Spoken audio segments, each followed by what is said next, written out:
Assalamualaikum warahmatullahi wabarakatuh. Nama saya Adam Haris bin Cik Seman. Dalam video kali ini, saya akan menjelaskan mengenai keselarasan huruf vokal dalam bahasa Melayu. Pengenalan, keselarasan huruf vokal bermaksud keselarasan atau kesesuaian dua huruf vokal yang membentuk dua suku kata pada kata dasar, iaitu pasangan antara huruf vokal di suku kata perakhir dengan huruf vokal pada suku kata akhir tertutup. Prinsip keselarasan huruf vokal. Prinsip keselarasan huruf vokal ini berlaku dengan syarat yang berikut. Yang pertama, keselarasan di antara dua huruf vokal pada kata dasar. Yang kedua, kata dasar hendaklah berakhir dengan suku kata tertutup. Yang terakhir, bagi kata yang mengandungi suku kata yang lebih daripada dua aturan tentang sistem keselarasan huruf vokal ini dikenakan pada dua suku kata yang terakhir sahaja, iaitu suku kata perakhir dengan suku kata akhir tertutup. Sistem keselarasan huruf vokal memberikan erti antara lain seperti yang di bawah. Yang pertama, huruf vokal I taling atau O di kata eka suku tidak berubah apabila kata tersebut diimbuhi awalan yang mengandungi huruf vokal I pepet. Contohnya, bom, mengebom bukan mengebung, syur, mengesyorkan bukan mengesyorkan. Yang kedua, huruf vokal I taling atau O di mana-mana suku kata terbuka tidak berubah sekiranya digunakan huruf vokal A, I pepet, I atau U di suku kata sebelumnya.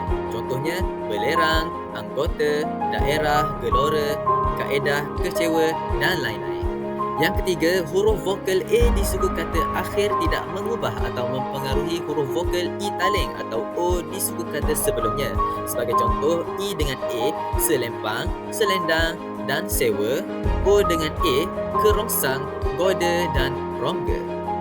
Yang terakhir ialah huruf vokal I taling dan O yang membentuk pasangan keselarasan I dengan I dengan O dengan I dan O dengan O tidak berubah kerana tidak dapat dipengaruhi oleh huruf vokal I pepet, I atau U di suku kata sebelumnya.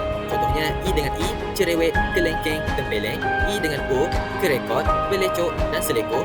O dengan I, celoreng, kerobek, kemponet. O dengan O, ceroboh, kelompok dan pedobol. Dalam sistem ejaan rumi sekarang, terdapat 18 pola keselarasan huruf vokal yang utama, iaitu primer, seperti yang berikut. Yang pertama, suku kata perakhir A dengan suku kata akhir tertutup A. Contoh penggunaannya ialah asah, balak, halaman. Contoh suku kata perakhir A dengan suku kata akhir tertutup I. Contoh penggunaannya ialah alih, balik dan sumbangsih. Contoh suku kata perakhir A dengan suku kata akhir tertutup U ialah asuh, datuk dan lembayung. Daripada 18 pola itu, ada 8 pola yang berupa pola-pola yang berubah daripada sistem ejaan rumi lama, iaitu sebelum tahun 1972. Dasar mengenai perubahan ini menetapkan supaya digunakan huruf vokal I atau U di suku kata akhir tertutup sekiranya digunakan huruf vokal A, I pepet, I atau U di suku kata perakhir. Untuk contoh bagi ejaan rumi lama, pola ejaan yang digunakan ialah A dengan I taling, contohnya alih. Dan untuk ejaan rumi sekarang, pola ejaan A dengan I, contohnya alih. Catatan, kata-kata yang mengalami perubahan ini biasanya mengandungi huruf konsonan akhir daripada huruf H, huruf K, yang berakhir dengan NG dan huruf R. Seterusnya, mengenal pola-pola keselarasan huruf vokal yang tidak berubah daripada sistem ejaan lama. Dasar keselarasan huruf vokal menetapkan supaya digunakan huruf vokal I taling atau O di suku kata akhir tertutup sekiranya digunakan huruf vokal I taling atau O juga di suku kata perakhir. Untuk I taling dengan I taling, contohnya leceh dan gelek. Untuk I taling dengan O, contohnya tempoh dan belok. Untuk O dengan I taling, contohnya oleh dan boleh. Untuk O dengan O, contohnya obor dan pokok. Selain itu, dalam sistem keselarasan huruf vokal ejaan lama, terdapat 18 pola vokal yang berfungsi untuk mengeja kata serapan daripada bahasa asing, terutama bahasa Inggeris, bahasa Eropah lain dan bahasa Nusantara. Dari jumlah ini, 8 pola adalah pola utama, sementara 10 lagi adalah pola tambahan atau sekunder dalam mengeja kata serapan dalam bahasa Melayu.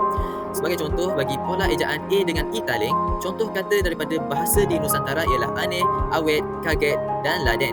Contoh kata daripada bahasa Inggeris pula ialah kabaret dan jaket. Apa yang dapat kita rumuskan ialah prinsip keselarasan huruf vokal memastikan keharmonian bunyi dalam kata, terutama dengan imbuhan, untuk memudahkan pengucapan dan menjaga kelancaran aliran bunyi. Ini memastikan makna disampaikan tanpa gangguan bunyi yang tidak selaras. Itu sahaja daripada saya. Sekian, terima kasih.